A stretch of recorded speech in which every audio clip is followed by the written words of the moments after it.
वर्ग अवयव को सममित और विषम सममित अवयव के योग के रूप में व्यक्त करना। कोई भी आपको मैट्रिक्स दी हुई हो, स्क्वायर मैट्रिक्स, जिसका ऑर्डर कैसा हो 2x2, 3x3, 4x4, उस मैट्रिक्स को दो मैट्रिक्स के योग के रूप में लिखना।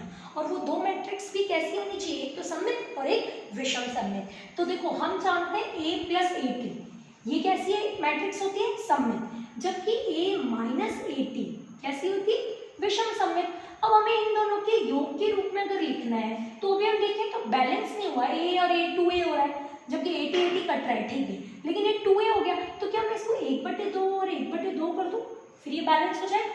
देखो हाफ ऑफ a और हाफ ऑफ a हो गया। तो ये पूरी मैट्रिक्स को क्या कहलाती है, सममित। सममित मैट्रिक्स में ये कोई अदिश राशि है, उसे गुणा करने पर उसकी सममिति पे कोई फर्क नहीं पड़ेगा, ठीक है।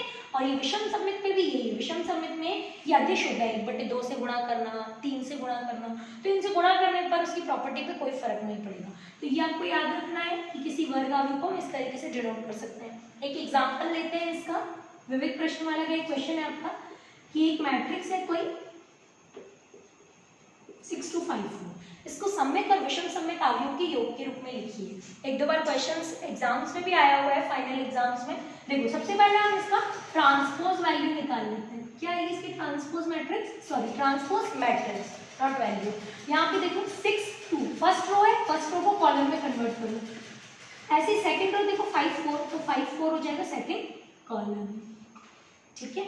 अब हम देख रहे हैं, देखिए एक बार 6 5 या 6 2, अगर यहाँ पे भी 5 आ जाता ना तो फिर ये दोनों इक्वल हो जाते हैं, ठीक है। अब ट्रांसपोज निकाल लिया हमने। अब हमें क्या चाहिए, a + at। अब इसे हम साथ में योग करना भी सीख रहे हैं। देखो योग करने की, घटाने की संक्रियाएं आगे भी आएगी, गुणा की, लेकिन योग और घटाना बिल्कुल सिंपल है, हम इसमें समझ सकते हैं। देखो योग क्या होता है, दो मैट्रिक्स का योग या माइनस करना तभी पॉसिबल है जब वो दोनों एक ही ऑर्डर की हो, एक ही क्रम की हो। क्रम पता है ना सबको, जैसे ये 2x2 ऑर्डर की, ये भी कितनी है 2x2 ऑर्डर की। अभी आपको पता चल जाएगा कि सेम ऑर्डर क्यों होना चाहिए। देखो योग तभी पॉसिबल होता है, ये पहला a11, यहाँ पे भी a11, तो इन दोनों का योग होता है। ऐसे सेकेंड एलिमेंट देखो a12 पे क्या है 2, और यहाँ a12 पे क्या है 5, तो इन दोनों का योग हो जाएगा। ऐसे यहाँ 21 पे है 5, और यहाँ 21 पोजिशन पे कौन है 2, यहाँ 22 a22 पोजीशन पे 4, और वहां कौन है 4, तो ये हो गया योग। कितना आया देखो 6 6 12 7 7 8, ये हो गया आपके पास a + at। अच्छा हमें पता है कि इसको सममित और विषम सममित अवयव के योग के रूप में व्यक्त करना है, तो हाफ भी होगा ही होगा।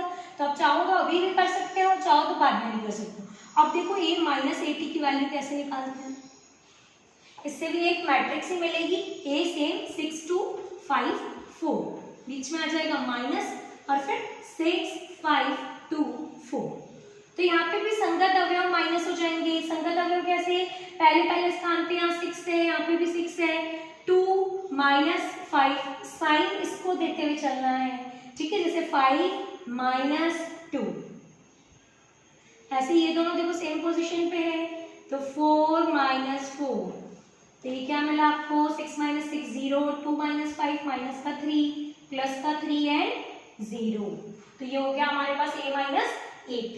अब a + at आ गया, एक तो हमारे पास ये और एक a - at।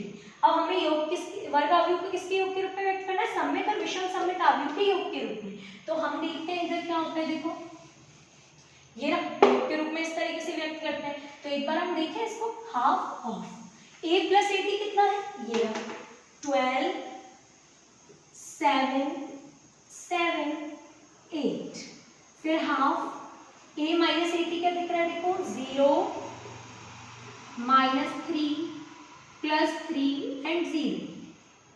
अब हम क्या करेंगे, ये क्या कहलाता है, देखो कोई भी संख्या बाहर लिखी हुई हो ना मैट्रिक्स के बाहर, जैसे 2 लिखा हुआ है, -2 लिखा है, 3 लिखा है, तो उसको बोलते हैं अदिश गुणा करना। क्योंकि मैट्रिक्स अगर किसी मैट्रिक्स से गुणा हो रही है तो मैट्रिक्स गुणन कहलाएगा, जबकि कोई एक संख्या अगर गुणा हो रही है तो उसको मैट्रिक्स का अदिश गुणन कहते हैं। अब जैसे देखो अदिश गुणन क्या होता है, ये वाली बाहर वाली संख्या एक एक से जाके गुणा होगी। जैसे देखो 12 × 1/2 6, 7 × 1/2 7/2, ये 7 × 1/2 7/2, 8 × 1/2 4, इस तरीके से यहाँ देखो 0 में 2 का भाग देंगे तो क्या आएगा, 0 ही आएगा। 3 में 1/2 से गुणा बोलो या 3 में 2 का भाग बोलो, एक ही बात है। ऐसे यहाँ पे क्या हो जाएगा, -3/2 और यहाँ पे 0। तो ये तो होती है एक सममित अवयव, और वो वाली क्या होती है, एक विषम सममित अवयव।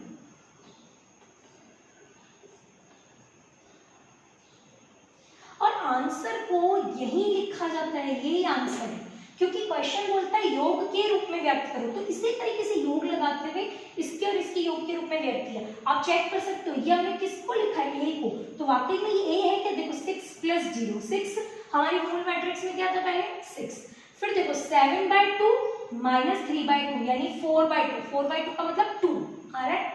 ऐसे 7/2 + 3/2 यानी 10/2, 10/2 5, 4 + 0 4, तो ये a के बराबर ही है।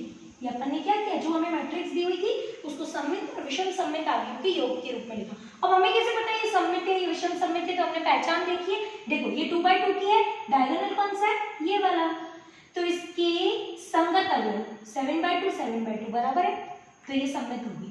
ऐसे इसको विषम सममिति कैसे लिखते हैं, विषम सममित अवयव में विकर्ण के अवयव होने चाहिए, 0 आ रहे हैं 0, फिर संगत अवयव, संगत अवयव ना समान स्थिति पर, डायगोनल के सापेक्ष समान स्थिति पर अवयव जो है वो परिमाण में समान और चिन्ह में क्या है विपरीत, तो ये हो गया विषम सममित अवयव। ठीक है, इस तरीके से ये क्वेश्चन कंप्लीट होता है। अब हम नेक्स्ट देखते हैं।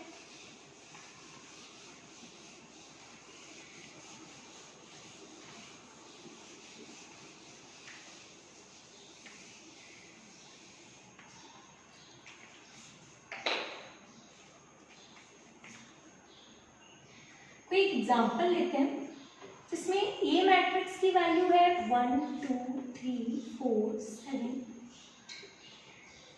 ठीक है, और बी है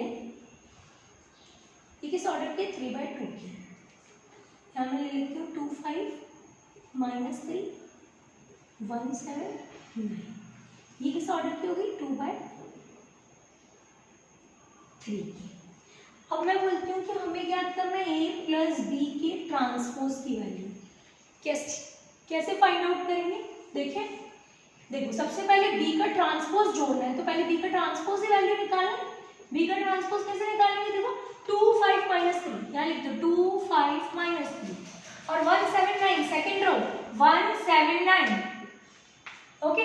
अब हम योग कर सकते हैं a + b का ट्रांसपोज, तो पहले a लिखे 1 2 3 4 7 8 और b का ट्रांसपोज क्या हो जाएगा 2 1 5 7 -3 9। अब देखो ये योग पॉसिबल है, प्लस पॉसिबल है, देखो अब ऑर्डर सेम हो गया 1 2 3 1 2 3, 3 तो रो है यहाँ पे और कॉलम है 2, यहाँ पे भी 3 रो 2 कॉलम, जबकि डायरेक्ट a + b करते तो पॉसिबल नहीं होता क्योंकि वहां 3 पंक्तियां थी या 2 ही पंक्तियां हैं, इसीलिए b का ट्रांसपोज करने पर यहाँ पे पंक्तियां कितनी हो गई 3, तो अब योग संभव है। योग कैसे करते हैं देखें, पहले नंबर पे कौन दिख रहा है 1 और 2, 1 + 2 3, 2 + 1 3, 3 + 5 8, 4 + 7 11, 7 + -3 यानी 7 - 3 कितना हो गया 4, 8 + 9 17, तो ये हो गया आपके आंसर।